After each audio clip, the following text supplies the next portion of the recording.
Augie Anime presents. It's time to smash subscribe for episode 46.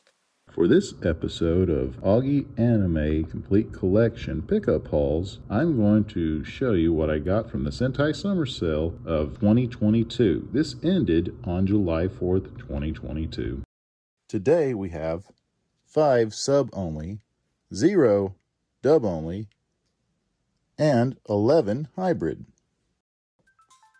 First up we have is ONA log. We have the front. We have the spine. We have the back. Sisters and brothers should not love one another, but just not in that way, right? Pop it open, and we see that the disc is a copy of the front. I did watch this. This is a 3-episode OVA, about 75-ish minutes long, and it's not really incestuous, like they're actually going after each other. What's going on is the bigger sister remembers that the younger brother, way back when they were like in preschool or elementary days, he swore that he would marry her and kept that in her mind. However, that's not the focus of the OVA. The focus is the older sister's harebrained, out of control imagination, amplifying simple things like I'm going to walk to school to some sort of extravagantly luxurious faux pas. And it's actually really funny. It's not really lewd or crude or anything, but this was a really decent watch. I found it funny. Others might be turned off with the whole incestuous scandal, but there's nothing that really happens. It's more she has an overactive imagination while their friends just act like friends. And with that, there's the bell. Nozo X Kimi. We have the front. We have the spine. We have the back. He's about to be exposed and humiliated, and then things will even get worse. Oh no! We open it up to see that the disc art does not match the cover, so hooray, variety!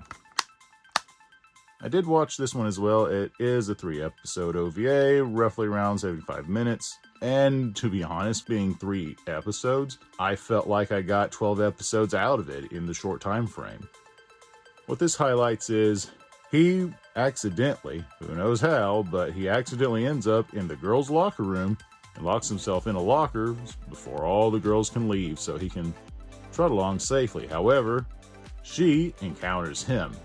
And lo and behold, it turns out that they're apartment buddies as they live across the street from each other at the same level of apartment. And every day, or at least the opening of the episode or skit, she will flash him in some sort of way. This really highlights their relationship as boyfriend-girlfriend, as she's trying to crack this tough nut from being shy.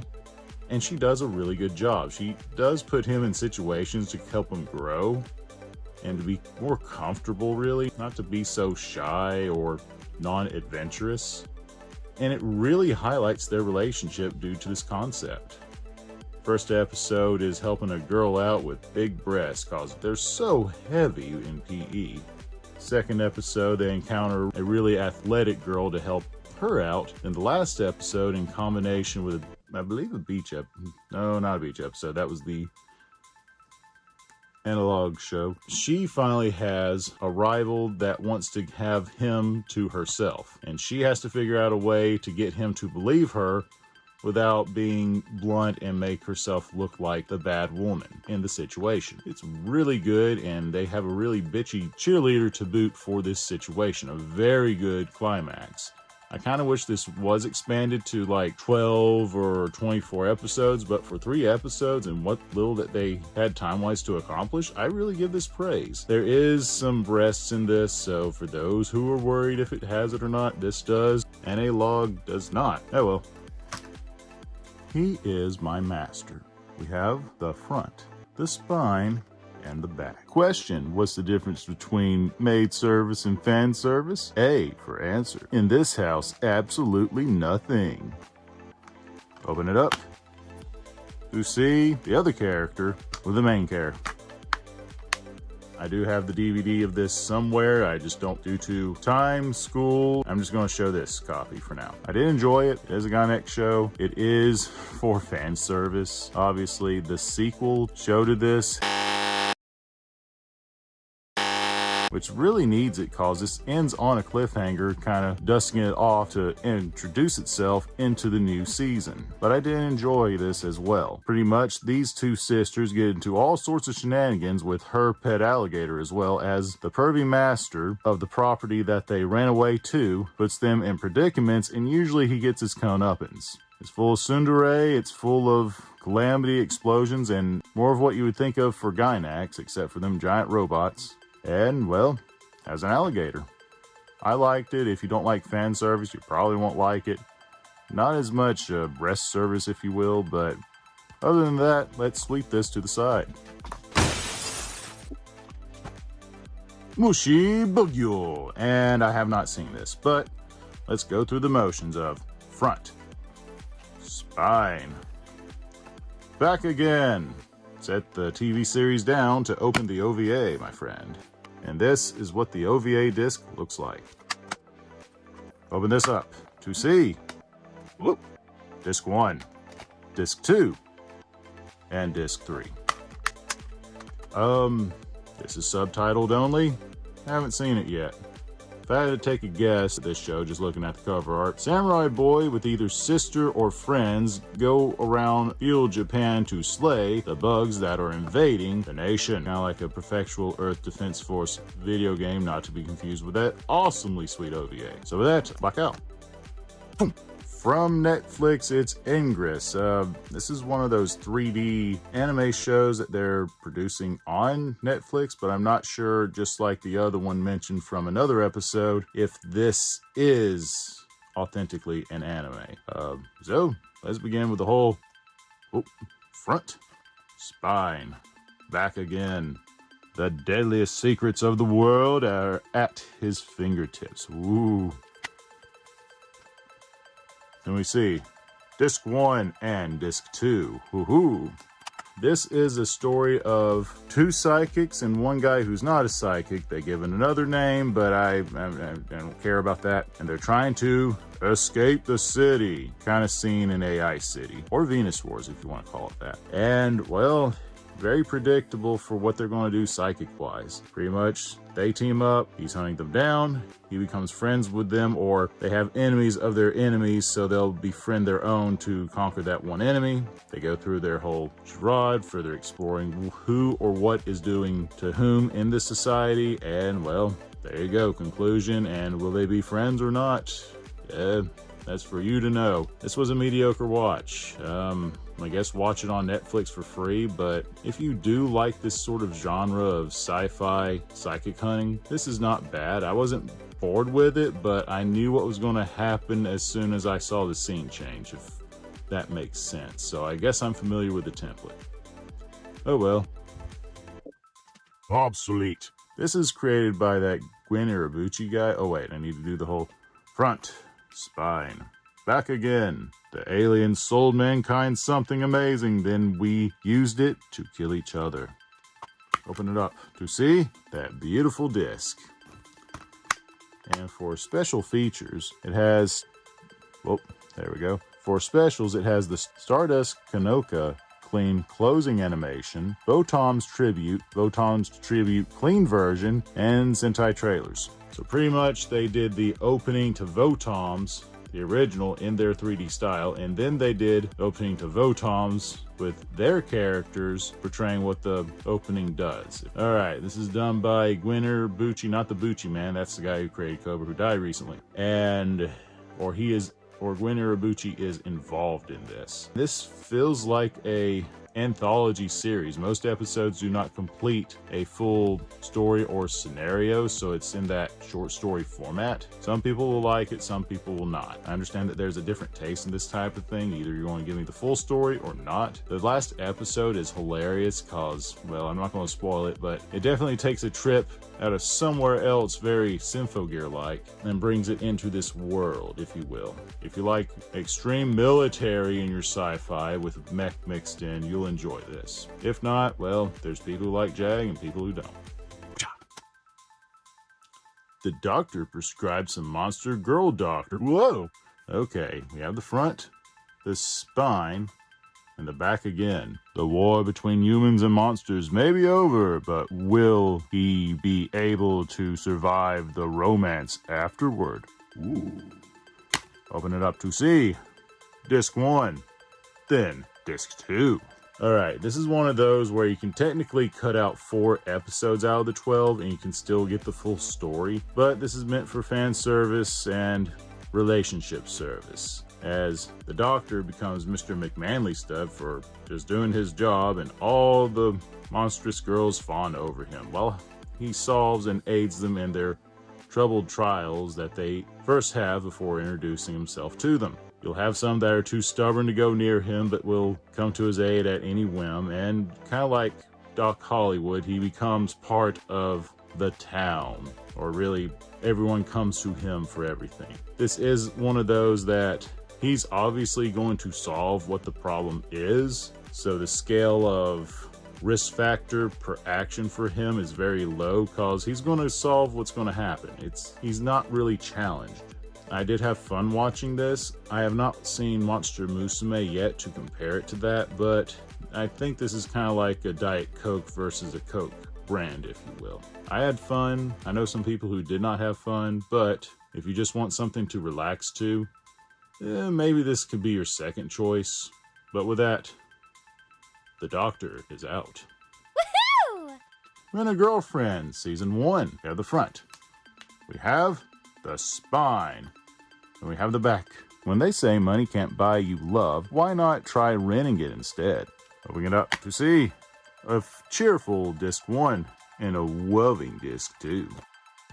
Alright, Rent a Girlfriend, it has 3 seasons at the moment and I only have Season 1. So what's going on with this one? Pretty much this is a story of 2 college-age, would say kids, but 2 college-age adults who the main male character of the story gets dumped by his first girlfriend. And he just couldn't take it because he got rejected and felt alone. So then, just to make himself feel better, he tried a rent-a-girl dating service and encounters this main female character. After one date, their grandmothers, both of them, end up in the same hospital and the 2 want to ship each other ASAP for them good old grandchildren. A lot more happens after that, but it really focuses on main male character turning out to be a really good person and her turning out to also be a really good person as well, as they both kind of look after each other, but because she has to keep a secret and lie, keep the lies going, she eventually will leave the rental service so she won't get in trouble, but more calamity will ensue. This is very enjoyable, but the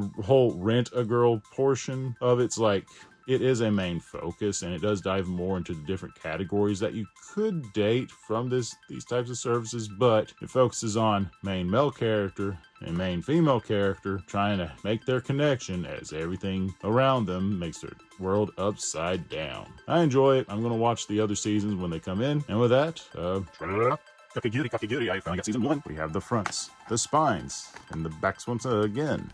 Opening up Season 1 to see Disc 1 and Disc 2. Close it back up, do the second one again, as we have the Disc 1 and Disc 2.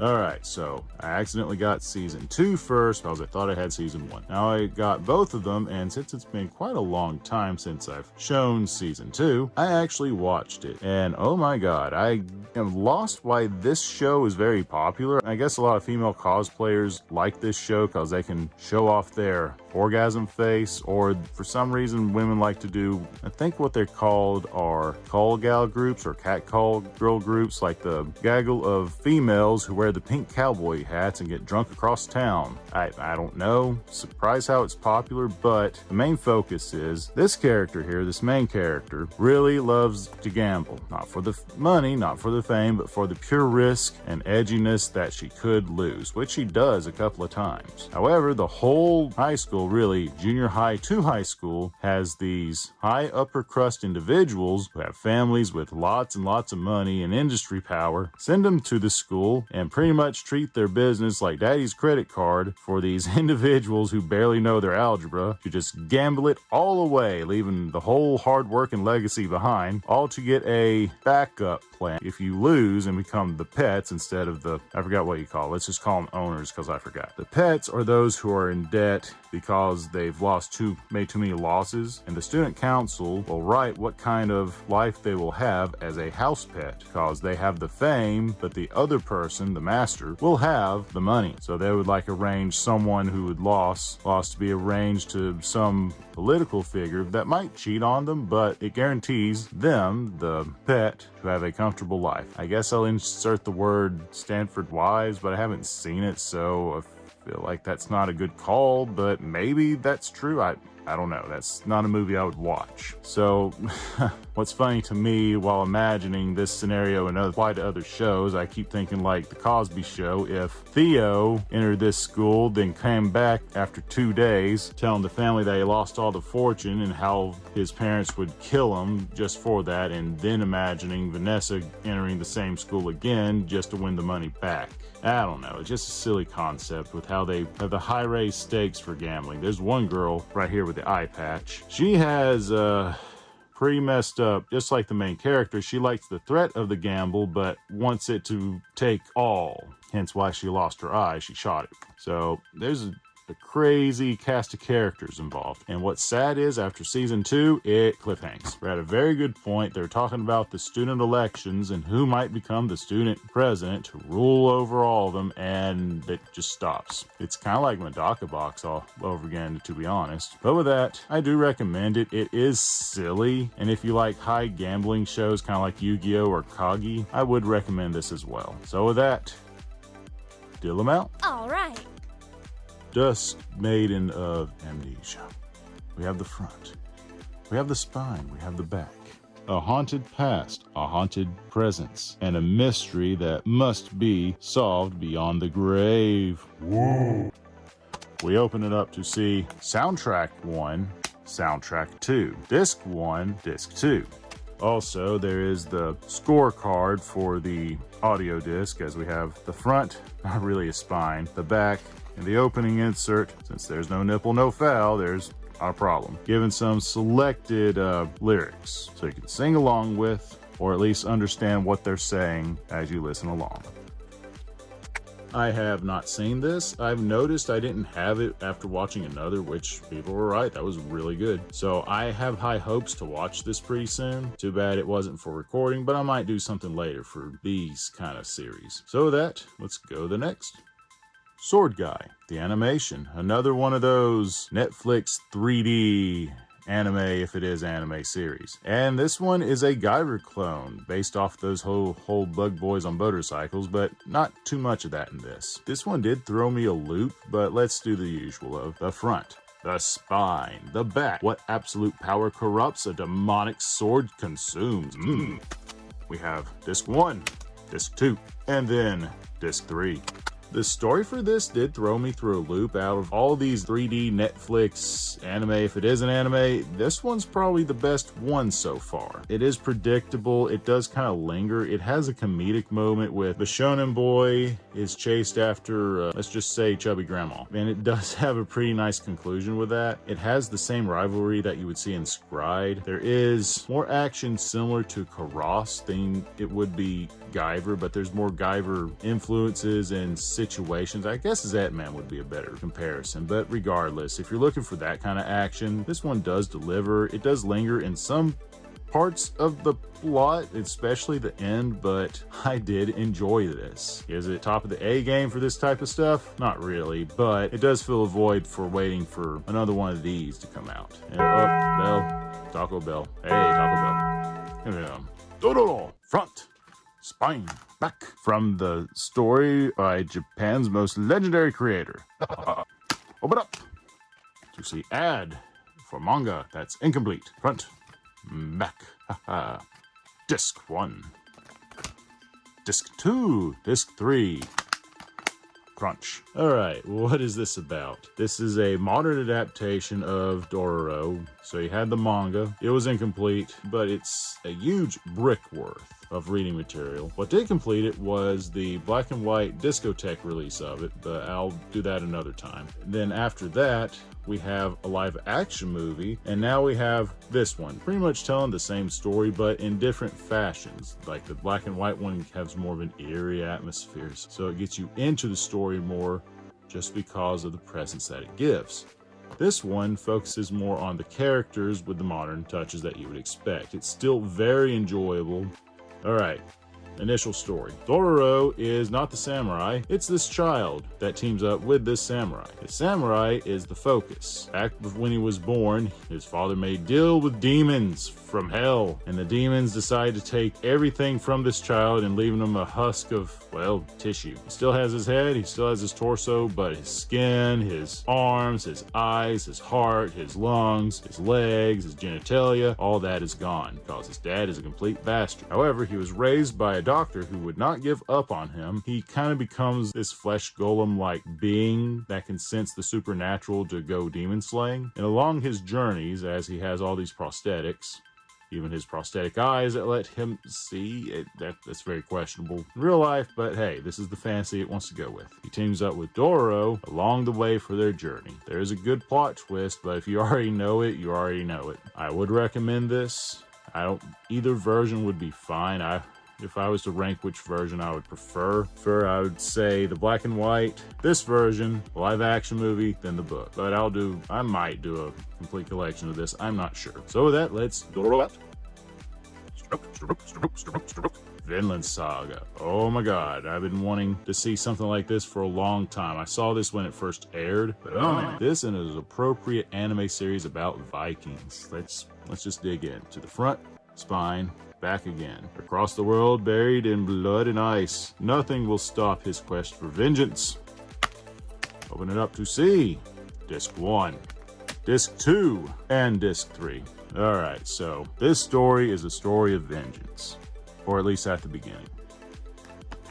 Our main character, as a boy, gets kidnapped and sees his father get killed by this guy and his crew. His father was a very legendary Viking. However, he came to settle, and when you settle in such a violent time, and sometimes those times come back to get you, and that's what they went with the story. Because the son was so angry, he plots to kill this guy and becomes a stowaway to try to train himself up to finally kill him. Along the way, they perform as mercenaries through some battle campaigns with very famous characters. This guy, I forgot his name, but he's amazing, and he is a total berserk and is allegedly related to the main character. This guy with a strange mustache is Leif Erikson, famous for that Happy Leif Erikson Day from SpongeBob.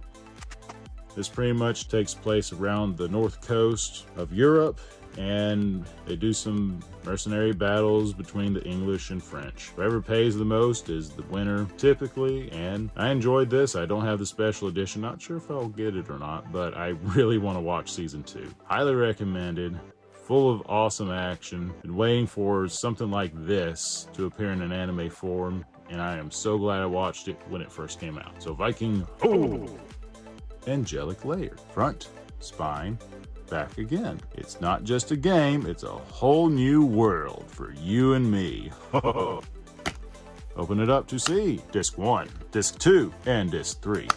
I do have some other variations of this, especially from last year at AWA, but since this was pretty cheap, I got it from the sale, I decided to just go ahead and watch it because it's in my hand. And to be honest, it's a very predictable plot, but the cutesy charm for what Clamp is now known for, along with some zany antics along the way, not especially with the mad scientist here is really entertaining. I don't like the whole mad scientist and his assistant doing the whole punishment game like you would do in Elementary, I guess, but there's one scene where he and the main character are trying to get her in sync with her battle doll, and he tells her to dance, so he starts dancing and she shrugs and starts dancing along with him, enjoying their time together, but then Charlie shouts to correct her because the whole point of the exercise is to get her to get the doll to dance using her mind link. Ooh. It is predictable for what's going to happen and how it's set up, and that's fine for what this story is about and time for what Clamp was. This is right after Cardcaptor Sakura. It doesn't focus too much like Metabots or Pokemon to be like a trade cardable type of ordeal, even though it does have the setting and setup to do that. With a complex plot of one woman has a neurological disease that the government stopped funding, the government meaning the military. So the mad scientist and the woman with the nerve disease decide to go commercial to make this toy game. That's pretty much the main plot in a nutshell, but there's other factors I didn't include. If you get a chance, please check this one out. So with that, let's end this thing. Apparently, if you dream in color, that's not a common thing. And once again, thank you for watching. Hope you enjoyed all the facets of what I've picked up during this one sale last year. I wish I can post more videos, but once I get school out of the way, I can post more. But during the meantime, enjoy this main footage. Hey guys, thank you for watching. Please remember to like, subscribe, ring the bell, comment below, watch my playlists, share with your friends, follow my social medias, ring that bell. I'll have more to come later. Thank you for watching.